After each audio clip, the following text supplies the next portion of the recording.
experience, like with cross-sex hormones. Like I've been thinking about it a lot and trying to process it a lot because I've been slowly going off of them. So like I probably started lowering my dose when I moved here to London, or a little bit before.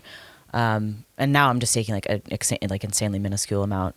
And so like through the process of like kind of reducing my dose, I've just been like processing the whole experience a lot more and finding a lot of anger about it, to be honest, like finding a lot of just anger about like the circumstances that led me into thinking it was a good idea, kind of. And I think the anger is just only one dimension of the entire kind of like experience. And so it's been useful to like tap into a little bit of the anger.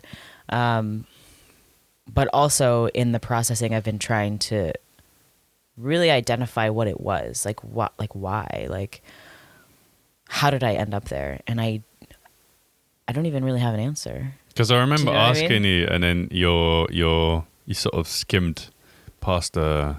Because I remember thinking about this the first time I asked you, Yeah. but like, you know, like kind of what made you do it, and you're like, oh, you know, like body modification, and I'm sure that's definitely part of it. For sure. But Curiosity, like a huge problem for me is just like unending curiosity. But again, that's just only one dimension of the whole thing. Yeah.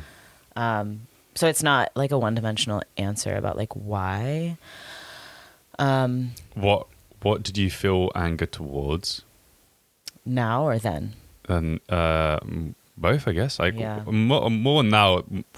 What my question was, but I think probably a holistic answer I can give you is like social environment, like being kind of like pulled by my social environment and like not being a bit dissociated from myself and like being a bit dissociated from like what felt true and right to me, which I think is a really common experience for a lot of people of just like being dissociated from themselves. Like I can point to a lot of experiences developmentally, like throughout my childhood. Like I think a great one is the cults, like just growing up in these like really different social environments where there's no like strong core of like, this is who you are, this is the world that you live in, this is how you fit into the world you live in. Like it was all just chaos. Like, you know, the idea, like the world that I was reared into was chaos. And like, I think that's challenging for any like organism to try to develop their like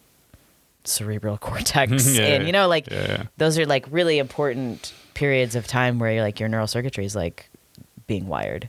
And so dissociation is a huge reason, I think, like just being dissociated from my own body, from my own feelings,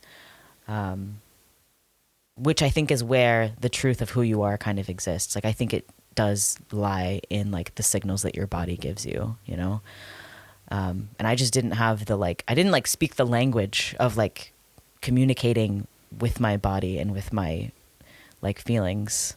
I couldn't, like the cord was cut. I couldn't talk to it and I couldn't receive messages from it. And so being in a social environment where I guess like a social environment of infinite potential kind of is part of it. But also a social environment that was really, this has to do specifically with like where I was in life, but like that was confusing, challenging of gender stereotypes with like an undoing of sexual identity.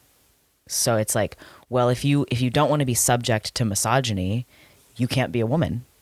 Like that was, I think, subconsciously a message that I was receiving from like my social environment. And I was like, no, man, I don't like being treated like I'm stupid. I don't like being treated like I don't know what I'm talking about. I don't like being smaller than everyone else. Like, and I think I confused that for like, I don't want to be a woman. And a part of the anger I'm starting to feel now is like, well, why can't I just fucking still be a woman who doesn't want to be treated like I'm stupid? Like, what's wrong with me being a woman who doesn't want to be treated like I'm stupid? Or that's like treated in so many other ways that like misogyny subjects us to different things. And so I'm starting to feel this anger about like, why are we confusing those things so much? Why are we confusing like not wanting wanting to end oppressive gender stereotypes with like needing to blur the lines between the sexes, because like biologically men and women are different, like for a fucking reason, for like an evolutionary conserved reason that has like unfolded over millions of years of biology. And so I feel I look back and I feel sad about how confused I was, and how I felt like I wasn't aware of this at the time, but like how I felt like I didn't have another option to not being a woman. Like you just hear this like, I'm not a woman, I don't want to be a woman, and it's like for some people that's real. Transsexualism is real. I'm not denying that at all. Like obviously, but I think just speaking for myself, like I didn't feel like there was another option for me to just be like. It's like silly and sad to say, but I just didn't feel like there was an option for me to like be who I was, for me to feel like empowered and like embodied and connected to myself and be a woman. I felt like I had to start at the beginning. I had to become something completely different to be connected to myself. And like, that's kind of sad, you know? I've never like opened up that much about it before. And so when I started testosterone, it was like the excitement was mostly like, I'm in charge now. Like I get to choose who I am. And I thought that was going to mean that I would be connected with myself and that I would know who I was and that I would like be more empowered because I was in charge. I was choosing. I'm going to be like more masculine. I'm going to be like whatever. And in some weird way, it led me to where I am now, which is I do feel connected to myself. I feel like I got the things I wanted out of it, which is kind of counterintuitive, I guess. But it was through a lot of like just self-awareness and like metacognition of the experience that I ended up getting what I needed out of it. But what I needed out of it wasn't to become a man, you know? So yeah, I also like, part of my anger about how these signals are getting confused culturally, the signals of like gender stereotypes and sex stereotypes. On the other side of it makes me feel like, man, someone's got to fucking speak up about this too, you know? Like, I don't want to see other people fall into the same trap because I think like hormones and transition and all that stuff is becoming like hyper normalized and kind trendy. Of, yeah. And I think that like other vulnerable people like me are going to think that that's an option and potentially the only option for them. And there's like lifelong consequences for altering the like steroid sex hormones that circulate through your body. Even now, I don't take it anymore, but like I will have lifelong consequences that I'm just gonna have to live with, you know? Nothing like, I'm lucky I didn't get like a double mastectomy, you know? I had one scheduled. Really? Because I was like, I chose this and now I'm gonna have to go for this. You're going like all in. Yeah, and it was like,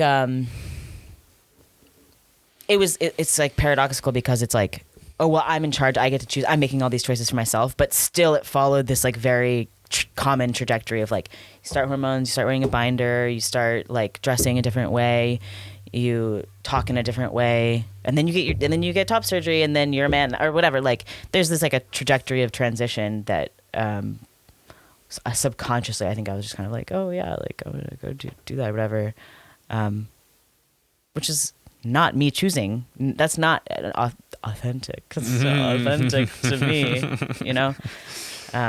So I'm really lucky I didn't go through with it. It was scheduled for September 11th. I remember. Yeah. 9/11. Yeah, 9/11. And I was like, Doomsday.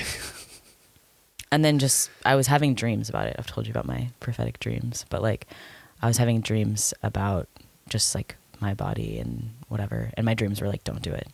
And so I canceled it like a week before. A week before? Yeah. Wow, that's how close it was. Yeah. And that's what I mean about like our body sending us signals, like our body and our emotions. Like for whatever reason, in my sleep, there was certain chemicals kind of dancing around in my brain that were telling me, don't fucking do it. It's a bad idea. Yeah. So like my body was like, that's what I was looking for in a way, is like my body to like have a relationship with what my body's telling me is like true for me. So